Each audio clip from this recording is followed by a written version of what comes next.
अच्छा, अब हम ज़रा सिमेट्रिक एल्गोरिदम की कुछ मैथमेटिकल डिटेल ज़रा समझते हैं। ये अब मैं आपको सिर्फ सिमेट्रिक एल्गोरिदम समझा रहा हूँ, अब एसिमेट्रिक बाद में आएगा। सिमेट्रिक एल्गोरिदम को अगर मैथमेटिकली समझें, ब्लॉक डायग्राम आपको समझ में आ गई है। अब मैथमेटिकली देखते हैं कि two requirements for secure use of symmetric encryption. अगर आप सिमेट्रिक एल्गोरिदम करना चाहते हैं तो उसकी दो रिक्वायरमेंट है, मेन रिक्वायरमेंट। वो क्या? अ स्ट्रॉन्ग इंक्रिप्शन एल्गोरिदम, यानी एक तो इंक्रिप्शन एल्गोरिदम होना चाहिए स्ट्रॉन्ग, जिसको कि हम कॉमन लैंग्वेज में कहते हैं कि साइफर होना चाहिए। दूसरा, a secret key known only to sender and receiver. दूसरा, एक सीक्रेट की होनी चाहिए जो सिर्फ सेंडर को पता हो और रिसीवर को पता हो। अच्छा, मैथमेटिकली अगर हम बात करें तो मैथमेटिकली आप यूं समझ लें कि ये x जो है, x का मतलब है प्लेन टेक्स्ट और y का मतलब है साइफर टेक्स्ट, और E का मतलब है इंक्रिप्शन और D का मतलब है डिक्रिप्शन और K का मतलब है की। तो ये जो इक्वेशन है ये लिखी हुई है कि अगर आप एक प्लेन टेक्स्ट लें और उसको की मदद से इनक्रिप्ट करें तो you will receive cipher text. ठीक है, ये हुआ सोर्स साइड पर। रिसीवर साइड पर, if you have cipher text and with the help of a की, if you decrypt this ciphertext you will get plain text। तो y is equal to E K X और x is equal to D K Y, ये एक mathematically हम सिर्फ represent करने के लिए, सिंबॉलिकली रिप्रेजेंट करने के लिए हम ये बताते हैं। यहाँ पर एक बात नोट कीजिएगा, ई और डी तो ये है कि एक मैकेनिज्म इंक्रिप्शन का है और दूसरा मैकेनिज्म डिक्रिप्शन का है, लेकिन साइफर दोनों तरफ एक ही इस्तेमाल होगा। यानी यहाँ अगर सीजर साइफर है तो यहाँ पर भी सीजर साइफर है, यहाँ पर कोई और साइफर है, मोनो अल्फ़ाबेटिक साइफर है तो यहाँ पर भी मोनो अल्फ़ाबेटिक है, यहाँ पर कोई बाई अल्फ़ाबेटिक है तो यहाँ पर भी बाई अल्फ़ाबेटिक साइफर है, तो साइफर सेम होगा। इंक्रिप्शन का मैकेनिज्म जो होगा सोर्स साइड पर, उसका उल्टा मैकेनिज्म डिक्रिप्शन का होगा रिसीवर साइड पर। लेकिन के दोनों में देखें, के और के है, इसका मतलब की दोनों तरफ एक ही रहेगी, क्योंकि सोर्स और रिसीवर या सेंडर और रिसीवर दोनों को सेम की मालूम होनी चाहिए। ठीक है, तो इसमें ये लिखा है assume encryption algorithm is known. इसका मतलब है कि इंक्रिप्शन एल्गोरिदम जो है, वो जो सेंडर ने जिस इंक्रिप्शन एल्गोरिदम को यूज किया है वो नोन होना चाहिए रिसीवर के लिए भी। दूसरी बात, implies a secure channel to distribute key. अच्छा, अब एक और चीज़ के एल्गोरिदम तो मालूम होना चाहिए, मगर की जो है वो सोर्स से रिसीवर को जब भेजी जाएगी तो की को किसी सिक्योर चैनल से भेजना पड़ेगा, क्योंकि की को अगर आप चैनल से भेजेंगे तो की भी जो है वो लीक हो सकती है। तो की को सिक्योर चैनल से भेजेंगे, उसके बाद हम प्लेन टेक्स्ट को साइफर करके इनक्रिप्ट करके साइफर टेक्स्ट बनाकर भेजते रहेंगे। अच्छा जी, अब एक बात याद रखिएगा, जब आप क्रिप्टोग्राफी पढ़ते हैं या क्रिप्ट एनालिसिस पढ़ते हैं, आपको मैंने क्रिप्ट एनालिसिस लास्ट लेक्चर में बताया था किसी लेक्चर में, और क्रिप्ट एनालिसिस का मतलब होता है कि अटैकर जब अटैक करता है तो वो किस तरह से ओरिजिनल मैसेज तक या किसी भी चीज़ तक पहुंच जाता है, उसको क्रिप्ट एनालिसिस कहते हैं। तो क्रिप्ट एनालिसिस करते वक्त अटैक्स जो करते हैं, चाहे वो इथिकल हैकर हो चाहे वो इलीगल हैकर हो, मैंने आपको इथिकल हैकर और इलीगल हैकर भी बताया था। तो इथिकल हैकर हो या इलीगल हैकर हो, जब वो क्रिप्ट एनालिसिस करते हैं तो या क्रिप्ट अटैक करते हैं, तो ये अटैक बहुत सारी टाइप के अटैक्स हो सकते हैं, लेकिन हम इनको कुछ क्लासिफाई करें तो ये कुछ इस तरह से चीज़ें। रिमेंबर, ये एक्टिव अटैक और पैसिव अटैक तो टाइप अलग है, लेकिन ये उसी एक्टिव अटैक ही के अंदर, एक्टिव अटैक ही में क्या क्या चीज़ें हम देख सकते हैं, ये उसके बारे में। पहले है साइफर टेक्स्ट ओनली, ये अटैक का नाम है, cipher text only attack. Only know algorithm and cipher text is statistical know और कैन आइडेंटिफाई प्लेन टेक्स्ट। ये साइफर टेक्स्ट ओनली अटैक का मतलब है कि हैकर को साइफर टेक्स्ट सिर्फ मिल जाए। अगर उसे साइफर टेक्स्ट मिल जाए तो वो उस साइफर टेक्स्ट पर मुख्तलिफ़ किस्म के एनालिटिकल टूल अप्लाई करके प्लेन टेक्स्ट तक पहुंच जाता है। सिर्फ उसे साइफर टेक्स्ट मिल जाना चाहिए। अगर साइफर टेक्स्ट मिल जाता है तो वो प्लेन टेक्स्ट तक पहुंच सकता है, कैन आइडेंटिफाई प्लेन टेक्स्ट, पहुंच सकता है, ठीक है, इसको कहते हैं साइफर टेक्स्ट ओनली अटैक। इसके बाद है नॉन प्लेन टेक्स्ट अटैक, कि अगर हैकर को प्लेन टेक्स्ट मालूम हो, तो प्लेन टेक्स्ट अगर मालूम हो तो वो उसके साइफर टेक्स्ट तक भी पहुंच सकता है, जबकि उसे की ना मालूम हो, कुछ भी मालूम ना हो, की भी पता ना हो, कुछ भी ना पता हो, लेकिन प्लेन टेक्स्ट अगर उसे मालूम हो तो वो साइफर टेक्स्ट तक भी पहुंच सकता है। अब आप सोचेंगे कि अगर प्लेन टेक्स्ट मालूम है तो साइफर टेक्स्ट तक जाने की ज़रूरत ही क्या है। इसलिए ज़रूरत है कि अगर आप एक प्लेन टेक्स्ट मालूम है और उसका अगर साइफर टेक्स्ट आपने मैच कर लिया, तो अगली दफ़ा वही साइफर टेक्स्ट आपको आएगा तो आपको की या साइफर पता चल चुका होगा। तो इसलिए ये वाला मेथड भी इस्तेमाल होता है। Chosen plain text, select plain text and obtain cipher text. Chosen plain text का मतलब है कि आपको प्लेन टेक्स्ट, यानी हैकर को प्लेन टेक्स्ट पता तो है लेकिन पूरा प्लेन टेक्स्ट नहीं पता, प्लेन टेक्स्ट का कुछ हिस्सा उसे पता चल गया है या लीक हो गया है, और अब उसकी मदद से वो पूरा प्लेन टेक्स्ट मालूम करना चाहता है या पूरा साइफर टेक्स्ट मालूम करना चाहता है, तो ये चोजन प्लेन टेक्स्ट अटैक कहलाता है। इसी तरह चोजन साइफर टेक्स्ट अटैक भी होता है। इसमें क्या होता है कि जो हैकर है उसको पूरा का पूरा साइफर टेक्स्ट नहीं मिल पाया, साइफर टेक्स्ट कुछ मिला कुछ नहीं मिल पाया, तो उसकी मदद से वो प्लेन टेक्स्ट तक भी पहुंच सकता है। इसी तरह चोजन टेक्स्ट, चोजन टेक्स्ट, अब यहाँ से सिर्फ चोजन टेक्स्ट लिखा है, इसका मतलब या तो प्लेन टेक्स्ट का कोई पीस मिल जाए या साइफर टेक्स्ट का कोई पीस मिल जाए, तो वो इनक्रिप्ट या डिक्रिप्ट तक पहुंच सकता है, इनक्रिप्ट करके या डिक्रिप्ट करके नई चीज़ मालूम कर सकता है। ये डिफरेंट किस्म के अटैक्स होते हैं जो कि क्रिप्ट एनालिसिस में डिस्कस किए जाते हैं और पढ़ाए जाते हैं। अच्छा, अब ये याद रखिएगा कि सिक्योरिटी की दो मेजर डेफिनेशन है, एक कहलाती है अनकंडीशनल सिक्योरिटी और दूसरी कहलाती है कंप्यूटेशनल सिक्योरिटी। अनकंडीशनल सिक्योरिटी का मतलब यह है कि आपने अपने डेटा को इतना ऐसा सिक्योर किया है कि चाहे दुनिया की कोई बड़े से बड़ा सर्वर, कोई बड़े से बड़ा कंप्यूटर, कोई हाईएस्ट पावर का कंप्यूटर भी आ जाए और कई हजारों साल तक भी वो कंप्यूटर उसको डिकोड करने में लगा रहे, तो वो कभी भी डिकोड ना हो सके। इसको कहते हैं अनकंडीशनल सिक्योरिटी, यानी डेटा इतना सिक्योर कर दिया है कि चाहे कितना भी हेवी कंप्यूटर अप्लाई किया जाए, हेवी सर्वर अप्लाई किए जाएं, एक से ज़्यादा मशीनें अप्लाई कर दी जाएं और कई हज़ारों साल भी लगा दिए जाएं, मगर वो डेटा डिक्रिप्ट ना हो सके, उसको कहते हैं अनकंडीशनल सिक्योरिटी।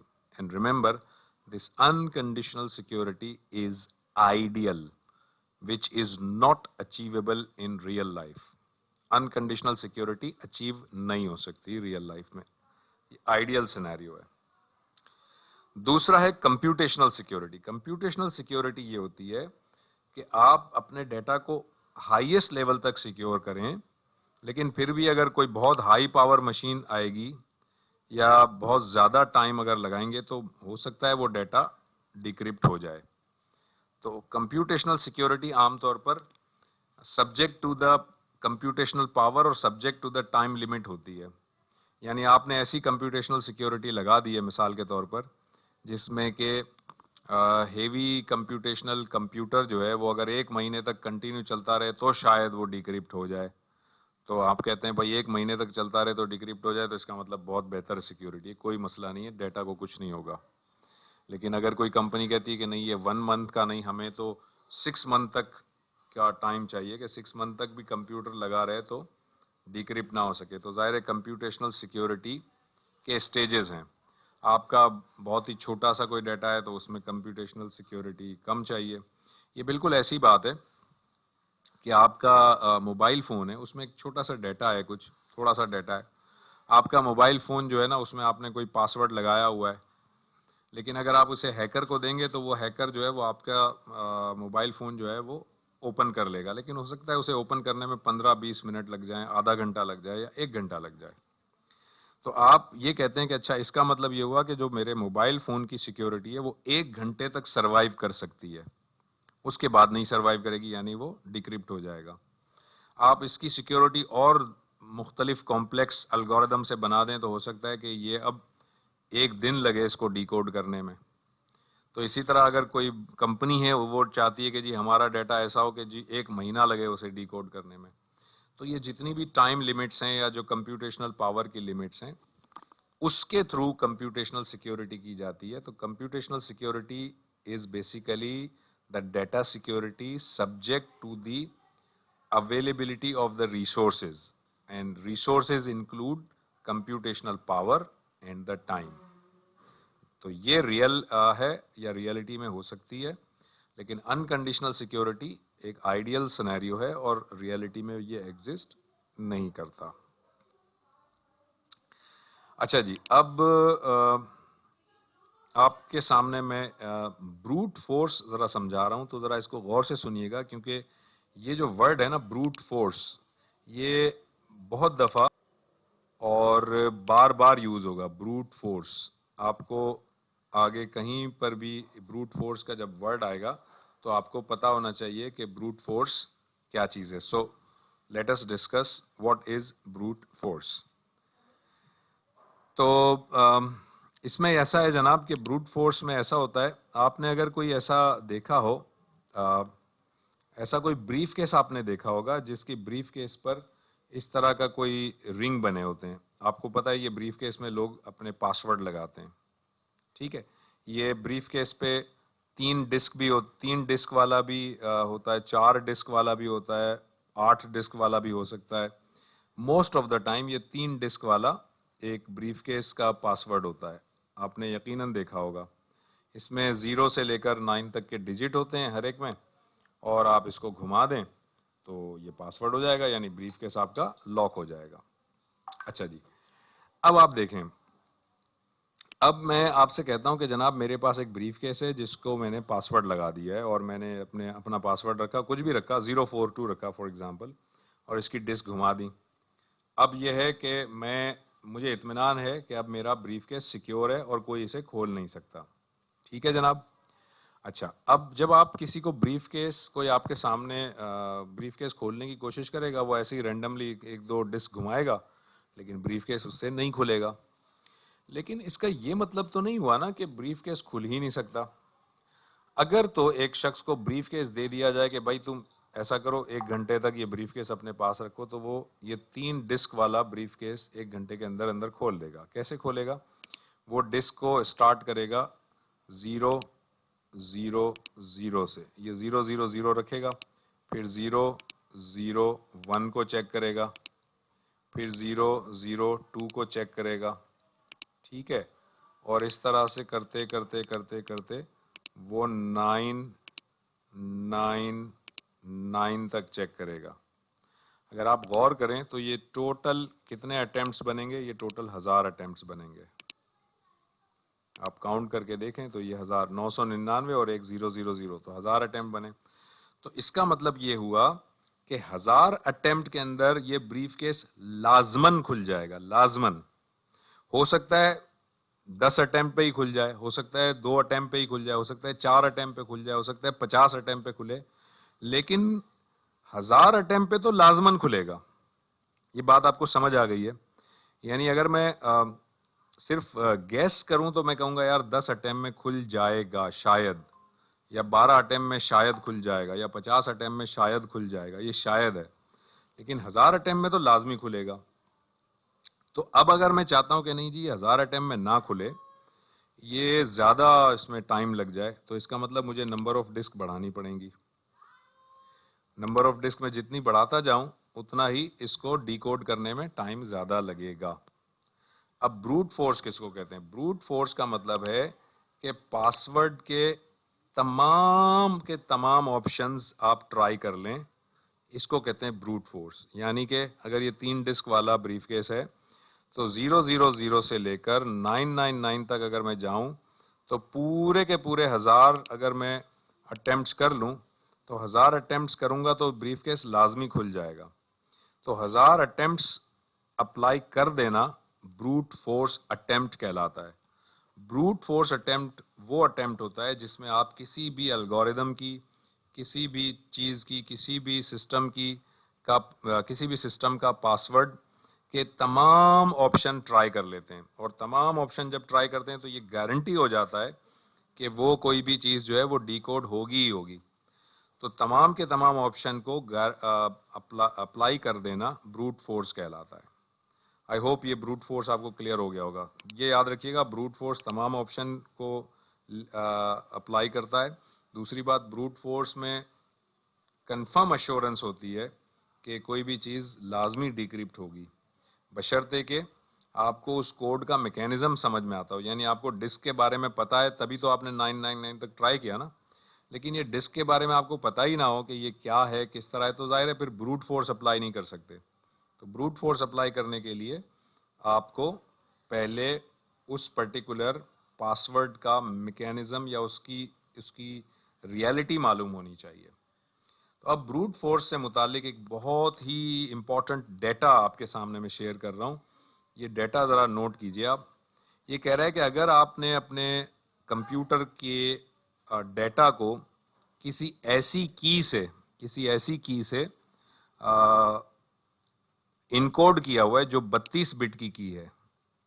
अब जैसे ये 3 डिस्क वाला डेटा था, तो यहाँ 32 बिट वाली की है। यानी आपने अपने डेटा को किसी ऐसी की से इनसाइफर किया है जो 32 बिट की है। तो उस पर उस पर जो ब्रूट फोर्स आप लगाना चाहेंगे, तो ब्रूट फोर्स में जो नंबर ऑफ अटेम्प्ट्स करने पड़ेंगे आपको, वो 4.3 इंटू 10 पावर 9 अटेम्प्ट्स करने पड़ेंगे। ठीक है।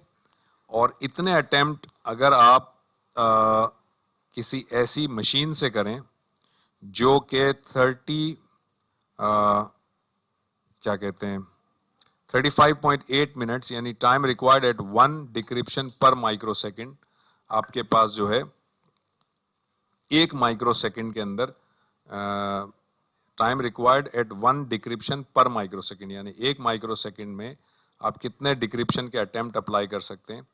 तो अगर आपके पास 32 बिट की है और उसके इतने ब्रूट फोर्स अटेम्प्ट हो सकते हैं, तो आप 2.15 मिली सेकेंड में उसे डिक्रिप्ट कर लेंगे। 2.15 मिली सेकेंड में उसे डिक्रिप्ट कर देंगे, जबकि ऐसी कंप्यूटर से उसे डिक्रिप्ट करेंगे जिसकी ये पावर हो। ये बात याद रखिएगा, उसकी ये वाली पावर होनी चाहिए। इतनी अगर पावर का कंप्यूटर है, यानी वो 2 इंटू 2 पावर 31 अटेम्प्ट कर सकता है पर माइक्रो सेकेंड, इतना फास्ट कंप्यूटर है, तो वो 2.15 मिली सेकेंड के अंदर आपका ये ब्रेक डेटा को तोड़ देगा, यानी डेटा को डिकोड कर देगा। लेकिन अगर आपके पास 56 बिट की है और 56 बिट की में ब्रूट फोर्स के लिए इतने अटेम्प्ट चाहिए, अगर आपके पास इतनी पावरफुल मशीन है, तो ये 10 घंटे में डेटा को ब्रेक कर देगी। 10 घंटे लगेंगे मगर, यानी कंप्यूटर कंटिन्यू 10 घंटे तक चलता रहे, नए की को अटेम्प्ट करता रहे और ब्रूट फोर्स पे टक टक टक टक की चलती रहे, तो ये 10 घंटे में ब्रेक हो जाएगा। लेकिन अगर आपकी की 128 बिट की है जिसके इतने अटेम्प्ट्स बनेंगे, इतने ऑल्टरनेटिव बनेंगे, और अगर इस तरह की पावरफुल मशीन आपके पास हो, तो ये 5.4 इंटू 10 पावर 18 ईयर्स में जाकर ये ब्रूट फोर्स पे डेटा डिक्रिप्ट होगा। अगर आपके पास 168 बिट की है, तो ये 5.9 इंटू 10 पावर 30 ईयर्स में जाकर ये ब्रूट फोर्स के थ्रू डिकोड होगा।